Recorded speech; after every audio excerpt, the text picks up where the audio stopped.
கோவை மாவட்டம் இறுதி வாக்காளர் பட்டியல் வெளியீடு. 26,96,813 பேர் பதிவு. கோவை மாவட்டத்தில் உள்ள 10 சட்டமன்ற தொகுதிகளுக்கான இறுதி வாக்காளர் பட்டியல் வெளியிடப்பட்டது. மாவட்ட ஆட்சியரும் தேர்தல் அதிகாரியுமான பவன்குமார் தலைமையில் அங்கீகரிக்கப்பட்ட அரசியல் கட்சியின் பிரமுகர் முன்னிலையில் வாக்காளர் பட்டியல் வெளியிடப்பட்டது.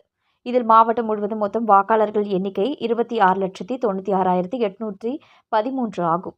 இதில் ஆண்கள் 13,889 பேர், பெண்கள் 13,95,396 பேர் மற்றும் மூன்றாம் பாலினத்தவர் 528 பேர் உள்ளனர். பெண்கள் வாக்காளர்களின் எண்ணிக்கை ஆண்களை விட அதிகமாக இருப்பது குறிப்பிடத்தக்கது.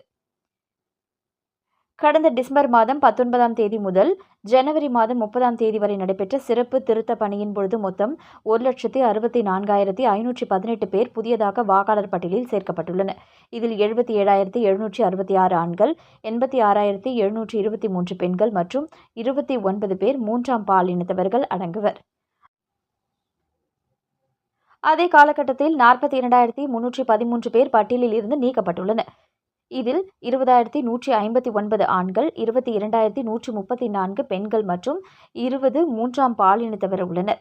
தொகுதி வாரியாக வாக்காளர் எண்ணிக்கை என்பது தொண்டாமுத்தூர் 2,87,442, கோவை தெற்கில் 1,86,509, கோவை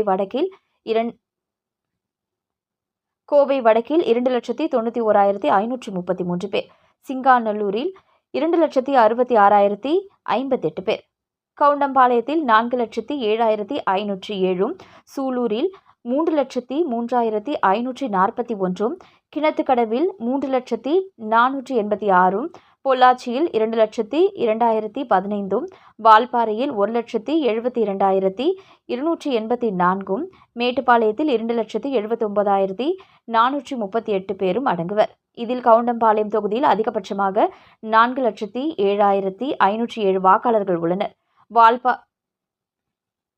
வால்பாறை தொகுதியில் குறைந்தபட்சமாக 1,72,284 வாக்காளர்கள் பதிவு செய்யப்பட்டுள்ளனர். இறுதி வாக்காளர் பட்டியல் வெளியிடப்பட்டுள்ள நிலையில் வரவிருக்கும் தேர்தலை முன்னிட்டு மாவட்ட நிர்வாகம் தேவையான முன் ஏற்பாடுகளை மேற்கொண்டு வருகிறது.